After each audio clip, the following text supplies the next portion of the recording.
Hey, what's going on, guys and gals? Another Saturday here in Alaska. I got this Gen 5 off and I wanted to go over some stuff. I could just start doing more of these, just let me know. I am affiliated with Whipple, so I kind of feel it's my duty to share some of this info and help where I can, even though I'm not wrenching on cars for a living. But I do tout their product and it works well. But I know specifically some of you have questions. The directions on the Gen 5 kind of lacking some areas, so I'm going to go over some stuff and hopefully I can help some of you. So specifically we're going to talk about basically vacuum blinds. I get some questions and I've got a good explanation. There's several others sitting in there that are pretty good with this stuff. Ryan, Brian, and some other people, Dan, all the Gen 5 guys. There's a lot of knowledge out there. You just have to reach out. So first we're going to start over here on the driver's side. Fuel rail pressure sensor. This is a boost vac source. Obviously you could delete the fuel rail pressure sensor. It's a good tool to have for data logging and just analyzing data on a car with a stock PCM or MS3. I'm not sure if that's capable. I don't know anything about MS3, but this is all specifically because I'm putting a Holley Dominator on this car. Stock PCM, and it's time. Have reached a point to where I can no longer be efficient. Here, I'll let my dog out here. If anybody likes dogs. Come on.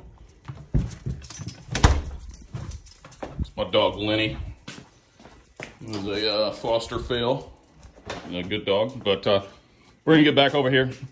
Fuel rail pressure sensor over here. Obviously boost vac source. So with this setup, that fuel rail pressure sensor and the regulator, they need a boost vac source. So on the Gen 5, there is one area to get boost from. Also, it is also a vac source. I cannot touch on this enough, and this may be whining a little bit, but I do not like the supplied standard barb fittings that come with this kit for a boost vac source. They do a really good job supplying some good stuff, but if you want to take this to another level, and you've made the investment already for this unit, I know what they cost, you know what they cost, probably your wife knows what they cost, so yeah, they're not cheap. So here's the deal. Anything is boost and vac on this car, seeing a lot of pressure, 25, 30 pounds. Some of us probably going to be running more this year. Ditch this fitting. You're going to have the base plate off. These are 1/4 inch Utah pneumatic fittings. They're right here. They thread in there just like that other one. They're MPT on this side. Use some good thread sealant. Never use Teflon tape. Not anything against Teflon tape, but you use some good Permatex thread sealant and ditch that stuff. Get rid of it. That hose they send is a little loose, but this is a perfect time to use that stuff. I pressure checked this stuff up to like 45, 50 pounds on this car through an air hose source, and 0 leaks. No leak down, nothing. It's crazy. So I wouldn't. You could do that with rubber hose, but this is a perfect time to get rid of this stuff. It is super easy to work with. I mean, you can pull it off, stick it back on. The stuff is cheap, easily available. It's American made. No reason not to use it. You can cut it, fit it like you want. But that is enough on that. I'm going to get back to all these ports and hoses and everything else. So, like I said, covered the fuel rail pressure sensor. This 2-cap deal. This is your EGR behind here. I'm unsure if they supply these with the Gen 5s now. These caps, they're easily accessible off the interwebs. Do a quick search, eBay, wherever else. This is more emissions related stuff. Unsure what that is. Getting around to here, this is something that's pre-installed on the Gen 4. And again, I was one of the first people to have a 2.9 Gen 4 along with Brian Crane, Dan Watts, and we were some of the first to have the Gen 5. We get this stuff before anybody else does. And they do listen to us for feedback. I popped a couple bypass valves in my Gen 4, and on my Gen 4, this stuff was sourced off the boost side. So when you experience a bad backfire on one of these cars, it was routing the boost to the bypass valve, and the stuff's plastic, which is not bad, but it was blowing these bypass valves apart. And if you've ever blown one of these apart or do, you'll see orange sticking out. This cap is glued down. You'll see some orange material. What are you doing? But you'll see some orange material sticking out. But they moved this to the vacuum side now, so it is it's all vacuum. So I don't have any issues here. I'm having some issues with some focus, but so that's it. You don't have to do this. Only thing I would suggest is make sure these are zip tied. I double zip tie when I use zip ties. I double zip tie. So here's something else that I can cover too, and I see this posted up. These are from Ace Hardware. They're longer. Thread pitch is in some stories. Some of the post. I guess the ones supplied are too short. It's easy. Just go pick it up. This is a 6 ORB plug. Be careful using this if it's capped and you're putting it on and off. It'll kind of clip your valance or your cowl there, and it makes it really hard to get on and off. There's a plug. You can just buy a flat 6 ORB plug. There's an O-ring behind this here. This is also the hole you need to get the inlet off. If you ever have to send this thing in for servicing or porting or whatever else, you can save your time and shipping money by pulling this inlet off and just ship the brick. Just make sure it's properly packed. Like I said, covered EGR, covered this one over here that's capped. These are for your AC or purge. You can cap this off. Again, these are plugs from Ace Hardware. This is just a vacuum source I use for my purge. I'm getting rid of that. There's really nothing over here vacuum-wise. There's nothing on the inlet or hidden. Obviously, this is your IEC. You can use RTV on this. I made a little cork gasket, trimmed out, kind of used an old gasket from here and just kind of trimmed it out. Made my own gasket, that way it's not making a mess. Also made one for here too. Something else I can touch on, TPS. If you're a racing type, stick car specifically with that motor shifting, stock motor mount, poly motor mount, you're going to run into issues with this thing smacking the shock tower, depending on how your K-member's set up, especially if you've dropped that K-member down 1/4 inch for hood clearance issues. There's a couple ways around this. Unfortunately, you can't trim this guy much. There's not much meat you can take off here. I trim my deal down here, but as the poly mounts wore out, it still continued to hit. So obviously you get mixed opinions on solid motor mounts. I don't have any issues. I know a couple other guys, Brian and I, we run solids, both in the 8s. I probably have over 40 passes now on solid motor mounts. Brian's got more than me. His racing season's longer and he starts earlier. But that is basically it. And I'll go over this again real quick. Fuel air pressure sensor obviously comes from a boost vac source. You can split that with your fuel air pressure regulator. EGR, not 100% sure if, again, you can source these off eBay. I'm going Holley, so I'm actually getting rid of this. I'm going to put a sensor here. We've got a port here, more emission stuff.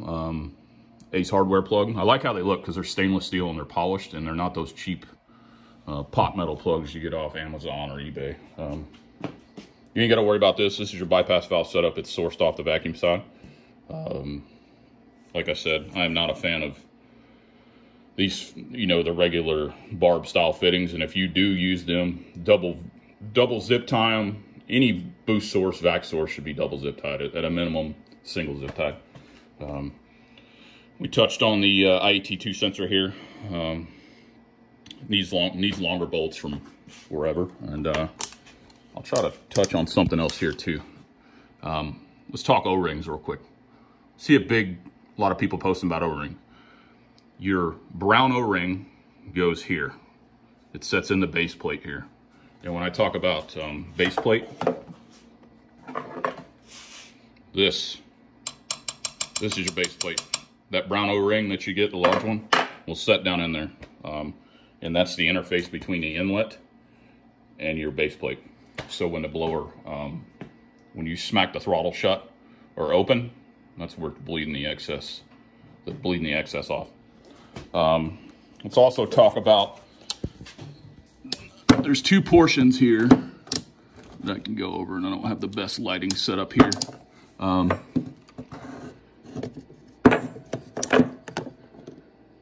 So, I don't know if you can see this. When I was talking about base plate, so this goes with lower intake. Obviously, there's your factory metal gasket goes between here and here. Your other O-ring that people talk about, the one that's commonly misplaced in the packaging, it goes in this groove. The thinner groove here. This kind of looks like a polished billet piece. It goes in there. It's already apart, and that's where that other O-ring goes.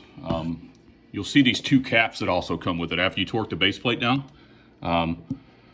they're gonna go over these holes in here. They'll go over the holes in the base plate. Just make sure you put those two caps on the front, because it'll cause a boost vac source leak if you don't put those two caps on over those bolt holes, those base plate bolt holes. I'm sorry, I got a tied tongue here. But I will post up in other videos about O-rings once I get this thing apart, because I am doing a J2 core on this car. It has a J2 modded stock core. Can't say enough about it. It works really well. You can make your own alternatives. But 27 pounds, I think, on all my 893 pass, all my 9.0 passes. I see an average of 110 to 113 IET2 at the top of fourth gear on that pass. That's 27 pounds right at, it's a 325 upper, 4 pound lower. It works really well. And that's with, I think, a half a bag of ice. Like, not a lot of ice at all. I've ran this car without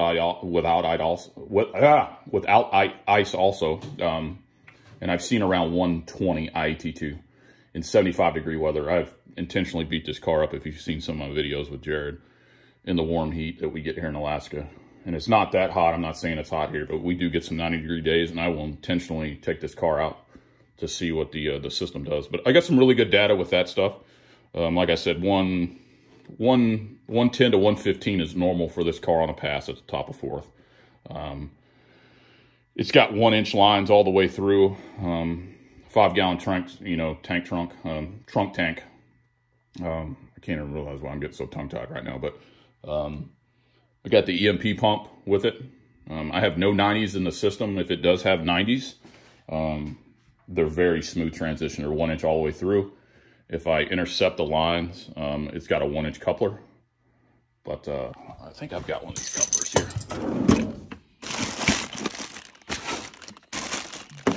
Got everything except that.